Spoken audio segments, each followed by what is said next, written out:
Hello people, so welcome back to knowledge joint. My name is Kajal Jain और हम कर रहे थे क्लास 7th की हिस्ट्री की एनसीईआरटी। और मुझे लगा कि लास्ट में थोड़ा सा ना कट हो गया, ठीक है, और वो मुझे फाइल मिल भी नहीं रही अब। सो क्या करते हैं, हम थोड़ा सा जो लास्ट के जितने भी हमारे चैप्टर्स थे उसको हम पार्ट 2 मतलब ये जो है उसमें कवर कर लेंगे, ठीक है। तो आपको पता है कि ड्रिल क्या है। ड्रिल ये है कि मैं पढ़ूंगी, आप अपने नोट्स बनाओगे, ठीक है।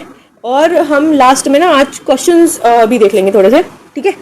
तो चलो शुरू करते हैं, ठीक है।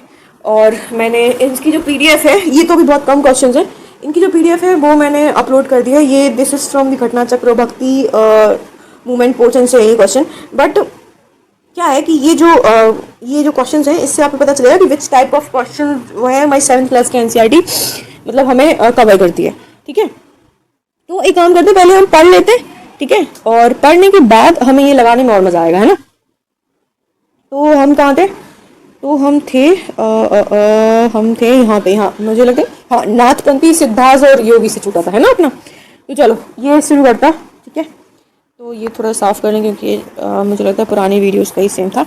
चलो, तो नाथपंथी और सिद्धार्थ ये कौन थे? तो नाथपंथी सिद्धार्थ ये एक रिलीजियस ग्रुप था जो इमर्ज हुआ था क्रिटिसाइज करने के लिए कन्वेंशनल जो रिलीजन चल रहा था उसके लिए, जो सोशल ऑर्डर चल रहा था उसको क्रिटिसाइज करने के लिए रिलीजन आए थे, ठीक है। इसमें नाथपंथी नाथपंथी सिद्ध जो नाथपंथ के थे, जो सिद्ध पंथ के थे, ठीक है, सिद्ध पंथ यानी साधु पंथ के, और जो योगी वो सब यहाँ पे आएंगे, ठीक है।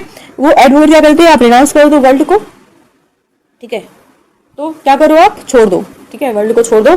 और वर्ल्ड को छोड़ के क्या करो? तो वर्ल्ड को छोड़ के आप करो मेडिटेशन, ठीक है। आप मेडिटेशन करो, आप फॉर्मलेस गॉड की पूजा करो, ठीक है, और खुद के बारे में रियलाइजेशन करो, ठीक है, कि कैसे वननेस, रियलाइजेशन ऑफ वननेस कैसे होती है, ठीक है। तो आप देख रहे हो ये छोटे छोटे नहीं चित्रों में देख रहे हो आप, ये सिद्ध लोग बैठे हुए हैं, ठीक है, आपके सामने, और कैसे योगासन करते हैं, कैसे वो अपनी प्रैक्टिस वगैरह करते हैं, उन सब के बारे में इन्होंने बताया है। द मोस्ट जो हमारे यहाँ रहे हैं फॉर दी नाथपंथी सिद्धार्थ, वो अभी भी ये कल्ट है हमारे यहाँ पे, ठीक है। तो ये हमारा समाप्त होता है क्या? ये ऑफकोर्स इसमें लो कास्ट भी रहेंगे, ठीक है, ये तो बताना ही मतलब मुझे लगता है पाप होगा भक्ति मूवमेंट के बारे में अगर ये किसी को नहीं पता तो, ठीक है। तो चलो हम इस्लाम की ओर बढ़ जाते हैं। इस्लाम एंड सूफिज़म क्या होता है, ठीक है। तो क्या है सूफिज़म? तो एक सूफिज़म की बहुत फेमस लाइफ है, सूफी मीन्स सफ़ा, ठीक है, और सफ़ा मीन्स प्योर। सूफी मीन्स सफ़ा और सफ़ा मीन्स प्योर, ठीक है। तो कैसे आते हैं कि आप प्योर हो मतलब तो आप सूफी हो, ऐसा थिंग। तो इस्लाम में भी बहुत सारे आइडियाज़ निकल के आने लगे, ठीक है, जैसे जैसे वहाँ पे मिस्टिक्स सेंट का और बढ़ावा होने लगा, और बहुत सारे लोगों ने क्या किया कि जो रिलीजियस वो थी एट्रोसिटीज़ थी और जो उनका स्ट्रिक्टनेस था उसको उन्होंने कम किया, रिजेक्ट कर दिया, ठीक है। और उन्होंने क्या किया कि आप आउटवर्ड जो चीज़ें हैं रिलीजियनिटी की उसको कम करें, और वही जो भक्ति मूवमेंट बोलते हैं कि लव को ज़्यादा आगे बढ़ाएं, डिवोशन टू गॉड को हम आगे रखें अपनी, ठीक है। और क्या करें? तो कंपैशन जो हमारे अंदर है उसको हम फॉलो करें, from human being to love human being to serve the human being, ठीक है। तो ये एक इस्लाम और सूफिज़म लेके आते हैं, और भक्ति मूवमेंट के साथ ये बहुत ज़्यादा इन्फ्लुएंस भी रहते हैं। और एक क्वेश्चन हम अभी पढ़ेंगे अगर रिगार्डिंग भक्ति movement and Sufi movement, how they मतलब मिक्स इनटू ईच अदर, ठीक है। चलो तो पहले ये कर लेते हैं। तो क्या होता है, तो इस्लाम जो प्रोपोगेट करते थे पहले स्ट्रिक्ट मोनोथिज्म को वो प्रोपोगेट करते थे, ठीक है, वन गॉड को।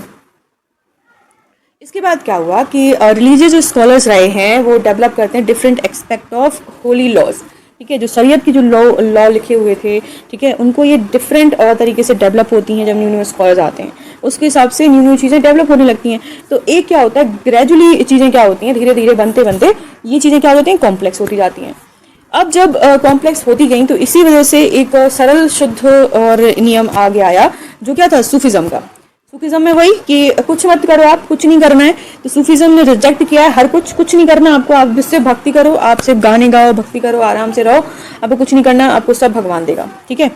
और union with much of the lover seek and beloved with the disregard for, so ठीक है। तो ये सब वही बोलते हैं, भक्ति का एक सेम ही वही चलता है, love for gods and serve for human of course है, और ह्यूमन बीइंग को सर्व करो एंड बस दैट्स ऑल। तो सबका यही सेम रहेगा, चेंज नहीं होगा। तो अब बात आती है कि जो सूफियों ने जो अपनी बात कही है वो कैसे कही है। अब आपने बोल तो दिया कि भाई लव टू गॉड करो, लेकिन कैसे करो, तो लोगों तक बात कैसे पहुंचाए। तो सेम एज भक्ति सिंह थे, जो पोएट थे, जो लिखते थे, जो गाने गाते थे, सेम सूफीज़म ने भी कंपोज की हैं पोएम्स।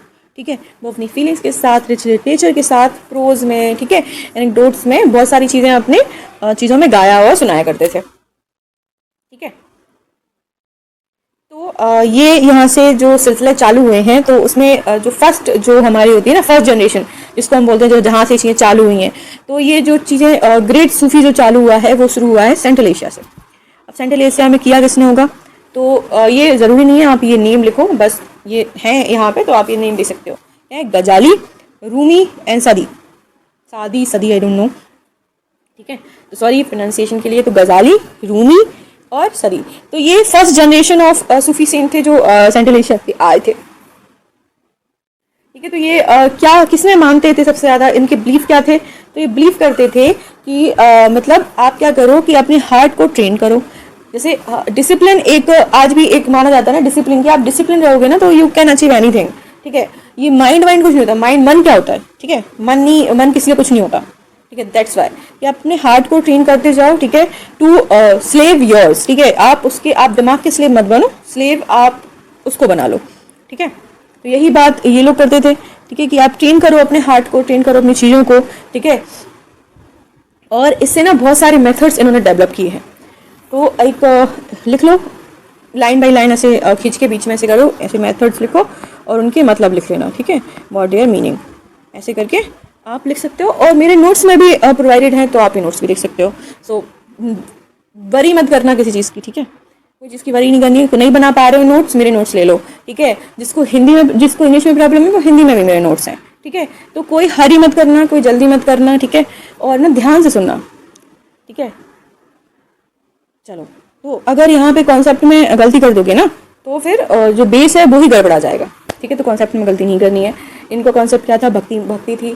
ठीक है, ये सिर्फ भक्ति है, सूफी हो चाहे भक्ति हो, वो सिर्फ भक्ति, डिवोशन टू गॉड। डिवोशन इनकी क्या था कि ये जगह जगह जाके लोगों को सुनाते थे अपनी बातें, हाइम्स कंप्लीट करते, पोएम्स बनाते थे। ठीक है, तो ये कल्चरली मोटिवेट हो रहे थे। ठीक है, इनका जो लिटरेचर था वो अलग अलग लैंग्वेज में था, तो ये डिफरेंट लैंग्वेज को भी प्रमोट कर रहे थे, लोगों को साथ लेके आ रहे थे फ्रॉम द डिफरेंट ग्रुप्स को। ठीक है, तो ये लगातार बहुत सारी चीज़ों को साथ साथ में कर रहे थे। और मतलब एक हम बोलते हैं ना सेकुलर समाज, या फिर एक डाइवर्सिटी इन पीपल, और वो सभी मतलब एक फ्लरिश रहे, तो उसी को ये मतलब शुरुआत ही कर रहे थे। तो उसमें मैंने बता दिया। चलो अब वापस आते हैं, ये कर तो रहे थे, क्या कर रहे थे, कैसे कर रहे थे, वो भी ज़रूरी है।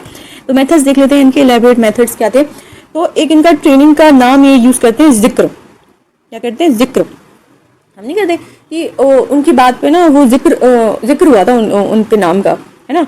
तो दैट यहाँ से पकड़ो। ठीक है, यहाँ से पकड़ो, जिक्र। जिक्र मतलब उनकी बात हुई थी, है ना, उनकी बात हुई थी, जिक्र मतलब। तो जिक्र मतलब क्या है, चैंटिंग मीन, जो सेक्रेट फॉर्मूलाज जो है वो चैंट करना, मतलब जिक्र करना लगातार उनका, है ना। तो जिक्र क्या हुआ, लगातार आप उनका जिक्र करते रहोगे तो आपको क्या होगा कि मतलब आप हमेशा उसी मोड में रहोगे, किसमें, भक्ति मोड में। ठीक है, तो भगवान का हमेशा ये नहीं बोलते हैं कि भगवान का शुक्रिया करते रहना चाहिए, उनका पाठ करते रहना चाहिए, उनका नाम जपते रहना चाहिए। और सिखिज्म में तो ये बहुत प्रमोट है नाम जपना। ठीक है, तो वही है, तो जिक्र मतलब आप हमेशा उनका नाम जपते रहें। एक और आई है, वो क्या है, क्षमा। क्षमा मतलब क्या है, उनने समा बांध दिया, है ना। बहुत मतलब जो अरबी लैंग्वेज आज भी प्रेवलेंट है ना, आप लोग समझते हो ना, सब जो नहीं समझता है वो अभी समझ जाएगा कि उनने ना, आप अगर बॉलीवुड मूवीज देखते तो उन्हें समा बांध दिया यार, मतलब क्या गाया, ऐसा लगा कि समा बांध दिया। तो ये उसी से देखो, गाया, सिंगिंग। ठीक है, तो हमारे पास क्या होगा, जिक्र हो गया, लगातार जिक्र करना चाहिए, समा बांध दिया उन्होंने। तो ये प्रैक्टिस है, इन मेथड्स हैं, याद रखना। ठीक है, रक, रक मतलब डांसिंग। तो ये तो इसका कोई वो है नहीं, रक्स मतलब आप लिख ही लो, मतलब ऐसे ऐसे लिख लो, एक में रक्स और यहाँ पे डांसिंग। तो क्या हो रहा है, सिंगिंग हो रही है, डांसिंग हो रही है। ठीक है, और क्या हो रहा है, नाम जपना हो रहा है लगातार। चलो, और ये क्या करते थे, ब्रेथ कंट्रोल, ऑफकोर्स, क्योंकि योगा से बहुत इन्फ्लुएंस रहा है सूफिज्म और बाकी सभी भक्ति मूवमेंट का। तो योगास और सिद्धास में भी यही वो कहते थे कि कंट्रोल करो। ओके, तो ये सब कैसे मिलेगा, आप कैसे करोगे, आप जिक्र कैसे करोगे, रख कैसे करोगे, समा कैसे बांधोगे, तो कैसे बांधोगे, under the guidance of masters. ठीक है, तो वो मास्टर कौन होगा, तो वो मास्टर होंगे आपके पीर। नहीं है पीर, पीर बाबा, जिंदा पीर, ऐसे किसी को बोला है हिस्ट्री में जिंदा पीर, किसको बोला है? अगर किसी को पता है तो कमेंट, ठीक है। चलो कोई नहीं, और नहीं भी पता है तो हम आगे क्लास में पढ़ेंगे, so you don't have to worry, okay. ये नहीं हमें नहीं आता, हम नहीं कर पा रहे, ये सब बहुत इनिशियल स्टेज है, ठीक है। करना नहीं है हमको, कुछ भी नहीं करना है, ठीक है। ये बहुत ही सरल चीज़ें हैं, आपको ऐसे याद होंगी, ठीक है, ऐसे चुटकियों में ठीक है। चलो, तो पीर उनको कहते थे, जो इम्पोर्टेंट है वो मैं करवा रही हूँ, ठीक है। जरूरी नहीं है जो मैं कहानी सुना रही हूँ उसका मतलब ये नहीं कि मैं इंपॉर्टेंट चीज़ आपको कवर नहीं करवा रही, है ना। तो जहाँ इंपॉर्टेंट है वहाँ मैं बताते जा रही हूँ, ठीक है। चलो, तो under the guidance of master, ये क्या करते थे, पीर द्वारा ये सब चीज़ें होंगी, ठीक है। और अब इन्होंने क्या किया कि अब ये ग्रुप में तो रहते ही थे, ठीक है, सबको अपना ग्रुप चाहिए। अब बातें तो बता रही, अब कोई मानने वाला नहीं होगा तो क्या, तो जो ग्रुप हुआ उसको क्या बोलते हैं, इमर्ज सिलसिला। उनके तो सिलसिले चल पड़े, है ना, उनका तो क्या ही कहना, उनको सिलसिले हैं भाई, मतलब तो ये सिलसिले सूफी टीचर्स के सिलसिले हैं, ठीक है। तो सिलसिले मतलब अपनी कारवाई टाइप का। और जो ये मेथड्स को करते थे उसको क्या बोलते, तरीका। तो आज भी हम बोलते हैं क्या तरीका, किस तरीके का काम है, क्या तरीका है, तो वही मेथड्स, ठीक है। तो देखो कितना आज भी हम कितना यूज़ करते हैं, जिक्र है, समा, रख mean dancing, Pir, okay, and तरीका। तो I hope you all note it down, ठीक है। तो आगे बढ़ जाते हैं इससे। तो ये एक बहुत फेमस तस्वीर है, कश्मीर में एक नंद ऋषि हुए हैं उनकी, तो ये बहुत फेमस तस्वीर है वहाँ से, कैसे उनके लिए लोग मतलब अपने को डिवोट करते थे, कैसे देखो गाने गा रहे हैं, ठीक है, देखो गाने, सितार बजा रहे हैं, ढोलक बजा रहे हैं गुरुओं के लिए, है ना। तो ये यहीं पे दिया हुआ है, देखो कश्मीर में एक ऋषि ऑर्डर चलता था, ऋषि सिलसिला जो सूफीज़म से रिलेटेड था, ठीक है। तो ऋषि ऑर्डर किससे रिलेटेड था, सूफीज़म से रिलेटेड था। सबसे पहले तो देख रहे हो हिंदी और अरबी का कॉम्बिनेशन, और हिंदी और मुस्लिम इस्लाम का कॉम्बिनेशन, ऋषि ऑर्डर, राइट, ऋषि ऑर्डर है ना, जो हम ऋषि ऑर्डर पढ़ते हैं, ऋषि मुनि, ऋषि ऑर्डर शुरू हुआ है। और इसको शुरू करने वाले कौन है, शेख नूरुद्दीन वली, या फिर वली, शेख वली, ऐसे भी कर सकते हो, ठीक है।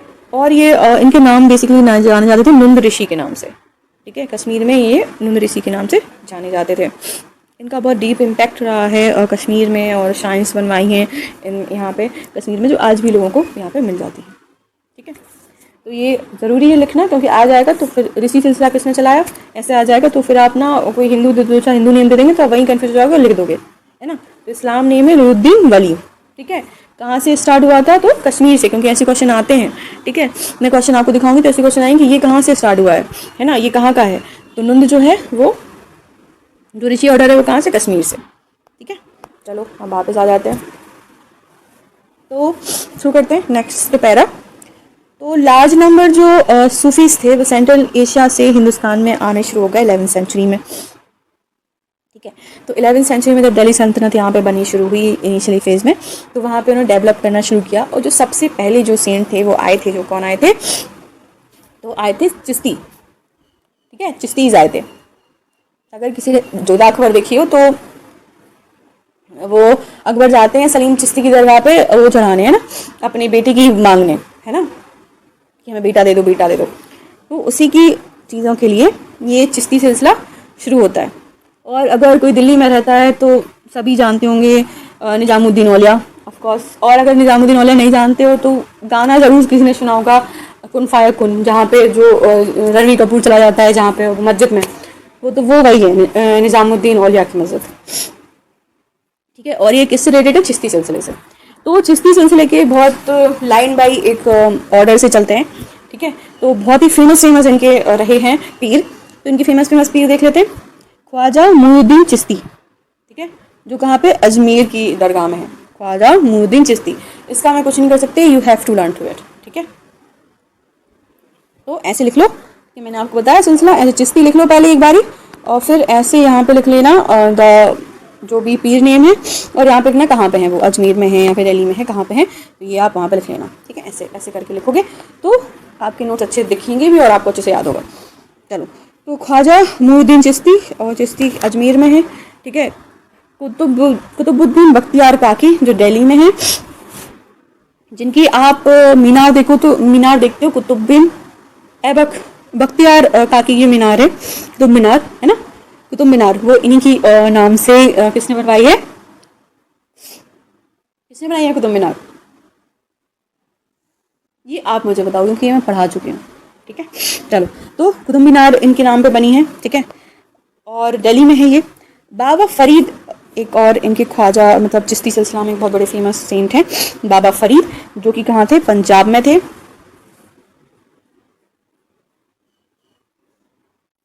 ठीक है, अब दिल्ली वाले कर लेते हैं ख्वाजा निजामुद्दीन औलिया,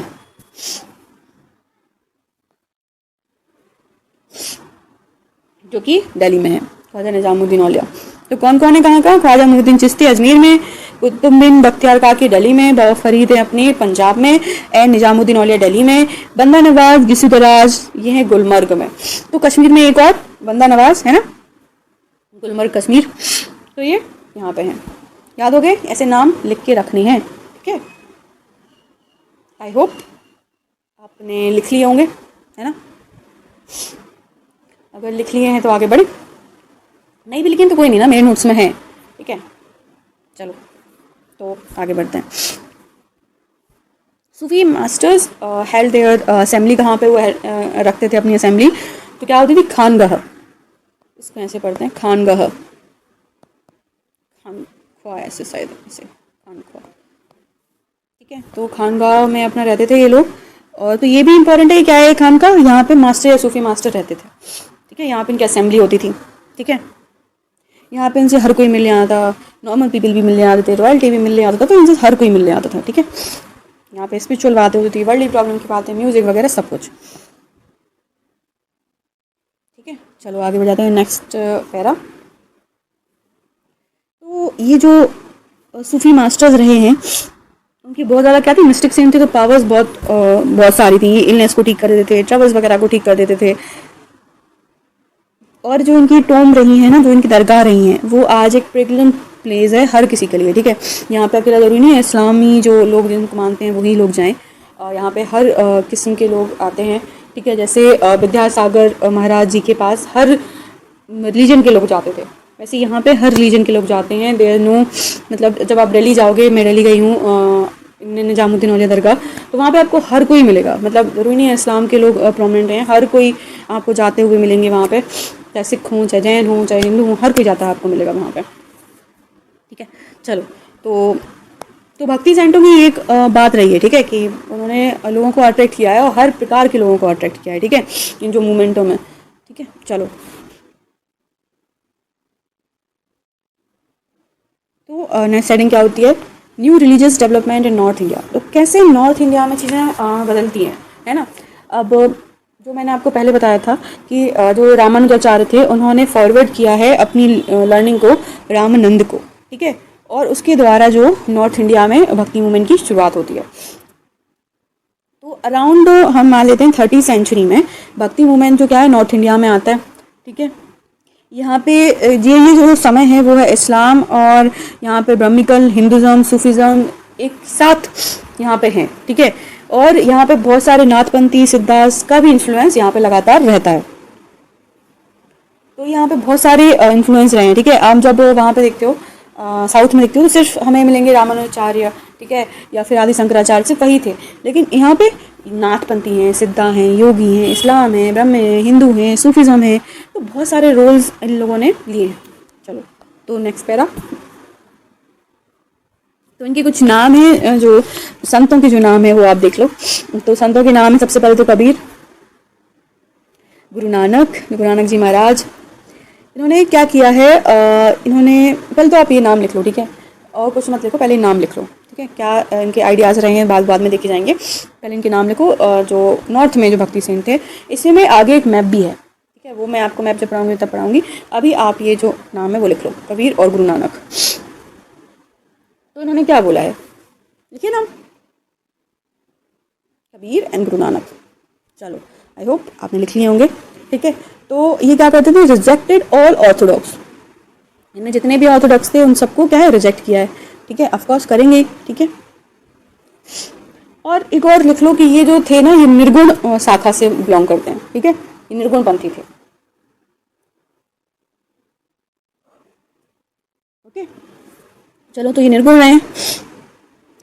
और जो लोग को चाहते हैं उसमें कौन आते हैं, तुलसीदास, सूरदास, ठीक है, जो बिलीफ करते हैं कि मतलब उन्होंने क्या किया है, इन्होंने सगुण भक्ति को अपनाया है। तो ऐसे लिख लेना, ठीक है, नॉर्थ, ठीक है, फिर ऐसे लिख लो सगुण, फिर एक निर्गुण ऐसे करके, ठीक है, यहाँ पे लिख लेना कबीर, सॉरी सगुण में नहीं, निर्गुण में कबीर, नानक, और फिर यहाँ पे जो जो इन लोगों ने किया है वो ऐसे करके लिखते जाना, ठीक है। तो आपका एक टेबल सी बन जाएगी जो आपको देखने में आसान लगेगी, ठीक है। चलो ओके, तो ये गुरु नानक हैं, कबीर हैं, बाबा गुरु नानक रिजेक्ट किया था, तुलसीदास एंड सूरदास जो थे उन्होंने प्रैक्टिस अपनाई है डिफरेंट प्रकार की। तुलसीदास ने जो गॉड को एक फॉर्म में माना है, तो फॉर्म किस फॉर्म में उन्होंने माना है भगवान को, तो राम की फॉर्म में, राम भगवान की फॉर्म में, ठीक है। और अगर आप कुमार विश्वास जी को सुनते हो, आज पोएट हैं, तो वो मानस, रामचरित मानस और का बहुत जिक्र करते हैं, उन्होंने पढ़ी है, और वो जब रामायण की लीला जो करते हैं तो उसमें भी मानस का बहुत जिक्र करते हैं। तो ये किसने लिखी है, ठीक है, तो ये इनके सामने लिख लेना, तुलसीदास जी के सामने, तुलसीदास कंपोज रामचरित मानस, ठीक है। और एक और चीज़, चलिए आप लिखो पहले, ठीक है, कि तुलसीदास कंपोज रामचरित मानस,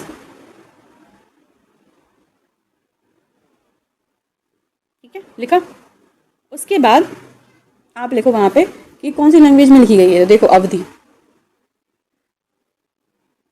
है ना, जो western UP, sorry eastern UP की लैंग्वेज है, जो वेस्टर्न यूपी में तो मैं ही हूँ, तो ईस्टर्न जो यूपी की लैंग्वेज है अवधि, उसमें बहुत ज़्यादा अवधि, अभी भी जो बॉर्डर एरियाज़ हैं फ्रॉम बिहार एंड यूपी, अभी भी वहाँ पे अवधि बहुत प्रोमिनेंट है, ठीक है, भोजपुरी अवधि। चलो तो आगे बढ़ें, आगे बढ़ते हैं। मैंने कहा था ना ये बहुत ही मेजर मैप है, जो ज़रूर है आपको एक बार पढ़ना। तो इसको क्या करते हैं, जब हम चैप्टर निपटा लेंगे ना उसके बाद थोड़ा सा इस पर ध्यान देंगे, ठीक है। चलो, या फिर मैं काम करूँगी, इसको 10 मिनट का या फिर 5 मिनट का अलग से वीडियो अगर बन जाएगा तो वो बना दूंगी मैं। अभी इस पर काम नहीं करते, आगे बढ़ जाते हैं क्योंकि हमारा छूट जाएगा। चलो, तो ये जो एक्सप्रेशन ऑफ इस डिवोशन एंड लिटरली वर्क के बाद उनका आता है, तुलसीदास जी की बात हो रही है यहाँ पे, उन्होंने लिटरली वर्क को बढ़ाया है। सूरदास जी की अगर बात करें तो सूरदास ने अपनी जो भगवान माने हैं, जो सगुण में उन्होंने अपनी भगवान माने हैं, तो कृष्णा को माना है उन्होंने। और जो उनकी कंपोजिशन है, वो क्या है, सूर सागर, ठीक है। तो ऐसा लिख लेना, सूरदास, कृष्णा एंड सूर सागर, तो ऐसा करके आप अपने नोट्स बना लोगे, ठीक है, ऐसे लिख लो। इनके और भी हैं लेकिन अकेले सूर सागर नहीं है, सूर सारावली और साहित्य लहरी। अगर मतलब मेरे तो मेरा यूपी बोर्ड रहा है, आई एम नॉट फ्रॉम सिर्फ सीबीएसई बोर्ड, तो जब यूपी बोर्ड में हमने पढ़ाया तो हमें ये सारी जो हिंदी में कविताएं हैं, सूर सागर, सूर सारावली, सूर साहित्य लहरी, आई डोंट नो कि आप लोगों में है कि नहीं है, या सीबीएसई में है होती है कि नहीं है, ठीक है, लेकिन मेरे तो में थी यूपी बोर्ड में। तो ये किसको अपना डिवोशन दे रहे हैं, ये कृष्ण भगवान को अपना डिवोशन दे रहे हैं, ठीक है। और ये क्या कर रहे हैं, तो इन्होंने बहुत सारी चीज़ें कंपाइल की, कंपोजिशन है इनकी, तो ये ज़रूर याद रखना, सूर सागर, सूर सारावली एंड साहित्य लहरी, ठीक है।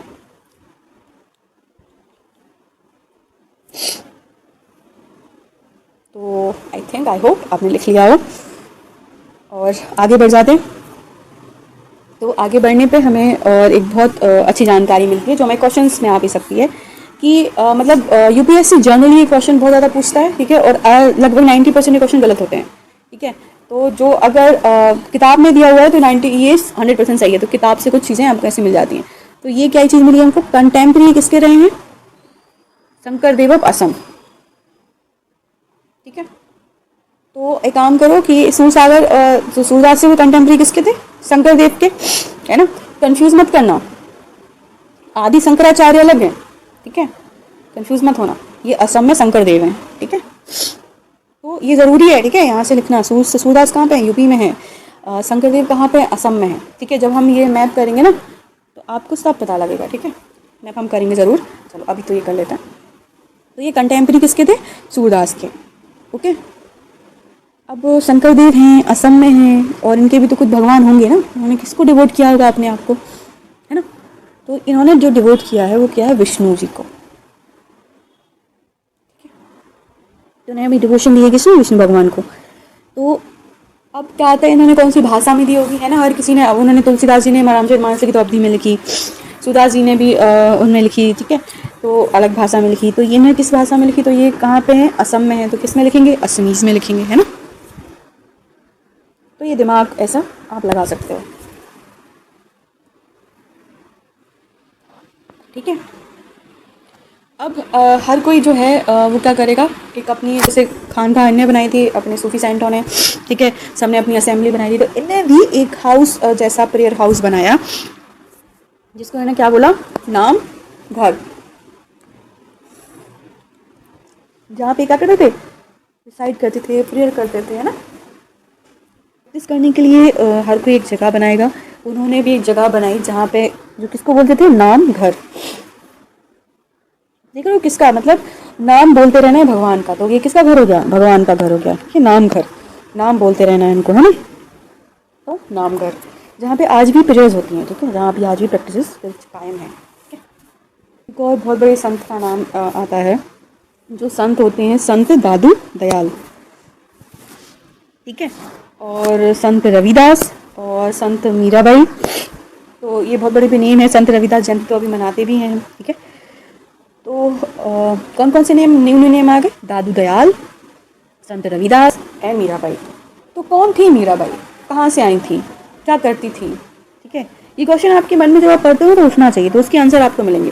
तो मीराबाई कहाँ थी, एक राजपूत प्रिंसेस थी, है ना, ये सब नोट करते रहना। मीराबाई कौन थी, एक राजपूत प्रिंसेस थी, शायद इनकी कहानी सबको पता होगी, बट फिर भी एज अ टीचर मेरा फर्ज बनता है कि राजपूत प्रिंसेस थी, ठीक है। और इनकी मीरार, जहाँ पे इनकी शादी हुई थी, लगभग 16 सेंचुरी की बात होती है, 1500 के टाइम चल रहा है। और लेकिन मीराबाई सब कुछ अपना घर छोड़ देती हैं, ठीक है, वो उनको शुरू से ही मतलब भगवान में भक्ति थी, उनके पापा ने जबरदस्ती की शादी करवा दी थी, बट वो हमेशा से ही मतलब भक्ति में रही हैं, ठीक है, भगवान में रही हैं। तो उन्हें सब कुछ छोड़ छाड़ के और अपना घर छोड़ छाड़ के वो भगवान को समर्पित हो गई थी। तो अब क्या होगा, जो भी आप देखते हो हमेशा कि जब भी कोई भगवान को समर्पित होगा तो एक गुरु तो उनका रहेगा ना। तो कौन थे मीराबाई के गुरु, तो मीराबाई के गुरु रहे हैं रविदास, है ना, जो किस संत रविदास, जो किस कास्ट से थे, अनटचेबल, मतलब उनको बोला जाता था एस सो कॉल्ड फर्स्ट। कुछ ऑरेंज में अच्छी जानकारी दी हुई है तो उसको पढ़ लेते हैं हम, ठीक है। तो क्या जानकारी है, ठीक है, तो यहाँ पे जानकारी है शंकर देव की, जो शंकर देव हमारे थे, उनके डिवोशन के बारे में उन्होंने क्या बोला है, क्या किया है उन्होंने, है ना। तो उन्होंने क्या बोला है, एक शरण नाम धर्म, एक शरण में नाम आप रख दो अपना, सुप्रीम सरेंडर कर दो टू वन, ठीक है। और यही जो टीचिंग थी शंकर देव की, संत शंकर देव की, ये कहाँ से आ रही थी, तो शंकर देव किसको कर रहे थे, याद करो, देखो शंकर देव डिवोशित थे विष्णु जी को, तो वो क्या कर रहे थे, वो पढ़ रहे थे भगवत गीता, भगवत पुराण, ठीक है। यहाँ से उनकी बातें, उनके सारे जो फॉर्म थे वो आ रहे थे, ठीक है।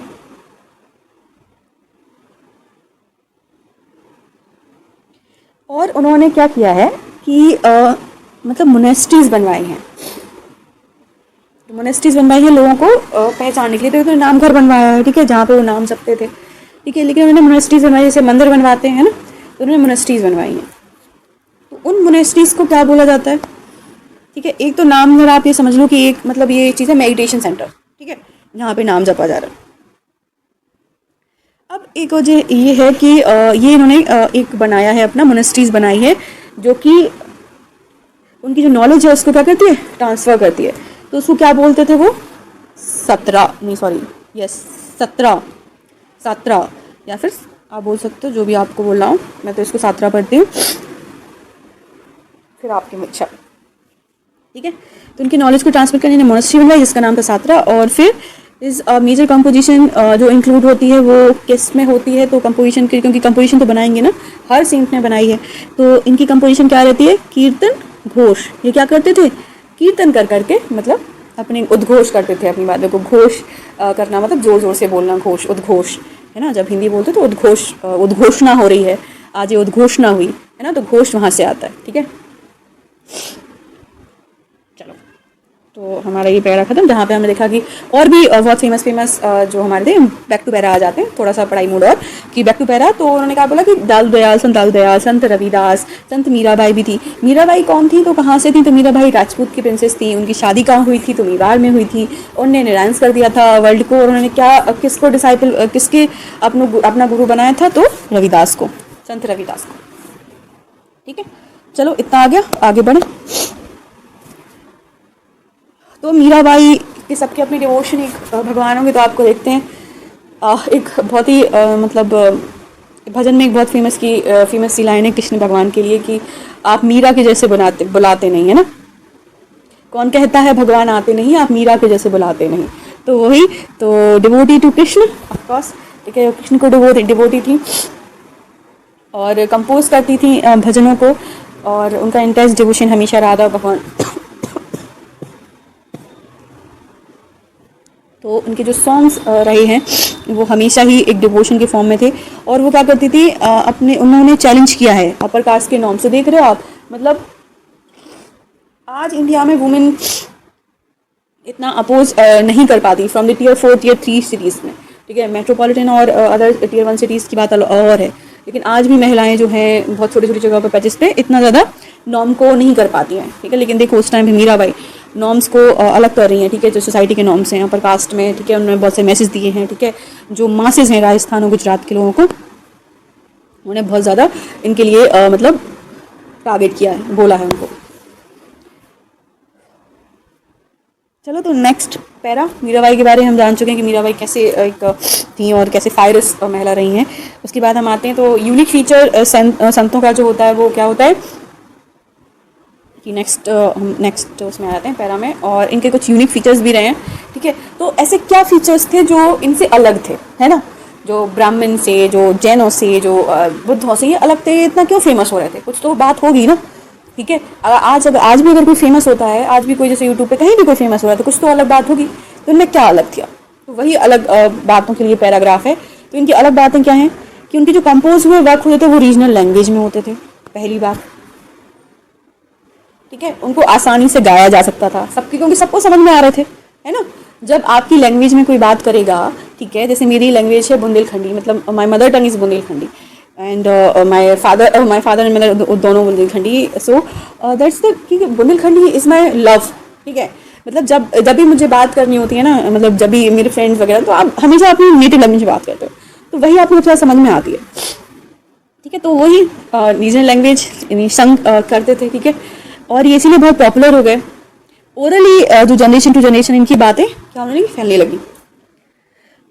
और इन्होंने एक और चीज़ अपने अंदर लेके आई, ये डिस्क्रिमिनेट नहीं करते थे, ये सबको अपना बनाते थे, चाहे वो पुअरेस्ट हो, ठीक है, चाहे वो डिप्राइव्ड कम्युनिटी हो, ठीक है, चाहे वो वुमेन हो, हर किसी को इन्होंने अपने अंदर मिलाया है, ठीक है। तो हर किसी का एक व्यू पॉइंट इसमें आया है, ठीक है। हर किसी ने अपने एक्सपीरियंस इसमें शेयर किए हैं। आज भी संतों के गाने, आज भी संतों के भजन, आज भी जनरेशन टू जनरेशन सुने जा रहे हैं, ठीक है। ये पार्ट हो गए हैं इंडियन कल्चर का। देख रहे हो जो 8वीं 9वीं सदी में चीज़ें शुरू हुई, वो यहाँ तक आज तक उनका इतना इम्पैक्ट है कि मतलब आज तक वो चीज़ें हम अपनी कल्चर में फॉलो करते आ रहे हैं, है ना। तो कभी भी जो चीज़ें ये रही हैं उनको निगलेक्ट नहीं करना चाहिए, क्योंकि हमारा कल्चर है ये। चलो तो अगेन कुछ और इनमें कुछ स्पेशल बातें, तो क्या है ये बातें हम देख लेते हैं। तो वही इसी पैरा को कंटिन्यू करते हुए इन्होंने बोला है कि जो भक्ति जो लोग थे, भक्ति हुसैन थे, उन्होंने एक और चीज़ बहुत सी डेवलप की है, क्या, म्यूज़िक, गाने, ठीक है।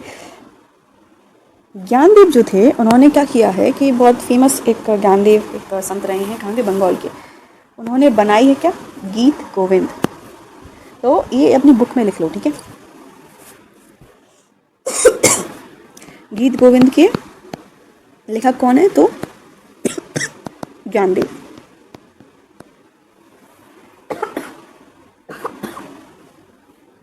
ओके, चलो तो कहाँ कैसे किस भाषा में कंपोज हुई, तो बंगाली में, ठीक है, बंगाली में। और ठीक है, ये जो सॉन्ग रहे हैं वो कंपोज होते हैं पर्टिकुलर राग एंड ताल से, ठीक है। जितने भी सॉन्ग्स हैं में स्पेशल राग है, ऐसे ताल, इसलिए आज हम रविंद्र म्यूजिक के सकते तो बोलते हैं बंगाली म्यूजिक है ना, ये रविंद्र म्यूजिक। इनका सिग्निफिकेंट जो रहा है इम्पैक्ट वो रहा है कि म्यूज़िक जो किया है वो अभी भजन में, कीर्तन में, अभंग जो सॉन्ग्स हैं उसमें यूज़ होता है। ये जो मतलब भक्ति के जो गाने थे, भक्ति के जो गाने थे, ये बहुत ही इमोशनल एक्सपीरियंस को दर्शा रहे थे लोगों के। ठीक है, एक डिफरेंट टाइप ऑफ एक्सपीरियंस होता था। आप अभी भी देखते हो जब आप भक्ति कर रहे होते हो तो आपकी आंखों में से आंसू आ जाते हैं, है ना, कभी कभार ऐसा हो जाता है। तो वो इमोशनल कनेक्ट करते हैं कभी कभी ये चीज़ें, है ना। तो ये इनके जो सॉन्ग्स थे उनमें बहुत ज़्यादा प्रोमिनेंट रहा है। ठीक है, आई होप आप सब लोगों को समझ में आ रहा होगा। I am very very cautious कि आपको सब समझ में आए। ठीक है, और अगर कुछ नहीं भी समझ में आता तो मुझे बताइए, मैं आगे और अच्छे से आपको पढ़ाने की कोशिश करूँगी अगर नहीं आता कुछ समझ में तो। चलो तो आगे बढ़ते हैं। ये मीराबाई हैं जो कंपोज कर रही हैं अपनी उन्होंने कंपोज किया है कुछ राणा जी और अपनी जो ससुर थे उनके लिए, क्योंकि कहानी ऐसी बोली जाती है कि इनके ससुर ने इनको मारने की कोशिश की थी और इनको प्याला दिया था उसका किसका, अपनी जहर का, और उसके बाद ये उनकी डेथ नहीं हुई थी। ठीक है, वो जहर भी था, वो खीर बन के इनका बन गया था।